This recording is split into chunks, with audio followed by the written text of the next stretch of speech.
Gossip spread from community to community, ultimately cementing itself as legend. A legend of a land where mushrooms grew tall and cows produced mushroom stew. Several civilizations funded expeditions in search of the islands, but they returned unsuccessful. Anakin grew up hearing stories of the land and dreaming of the mushrooms.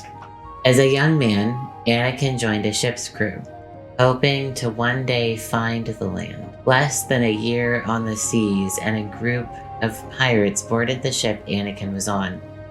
They were mostly looking for the cargo of skulk down below, but Anakin caught the captain's eye. Captain Wolfgang saw something in the boy and took it upon himself to make Anakin a pirate of the future. He taught Anakin to sword fight, care for the ship, organize the crew, determine what ships are worth engaging with. For his part, Anakin took his new profession in stride.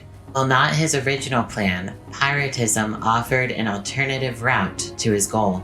After several years moving up the ranks, talk of the legend came up. Instantly, Wolfgang proved interested in the venture.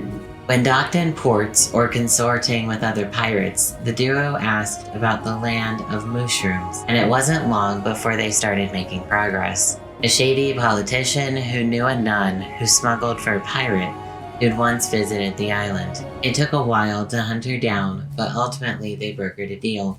Sabrina agreed to lead them to the Mooshroom Island and support Anakin's goals for the land, but for a split of the profits. 5 years after the start of their quest, the duo landed on the Mooshroom Islands. The two islands were home to only the mushrooms, named such for the mushrooms they eat and that grow on the cows' backs. They knew Sabrina and welcomed the strangers freely. With the crews of 3 ships, they built a small collection of buildings and a bridge to connect the 2 islands. Anakin settled down, studying and learning more about the mushrooms as Wolfgang and Sabrina moved on.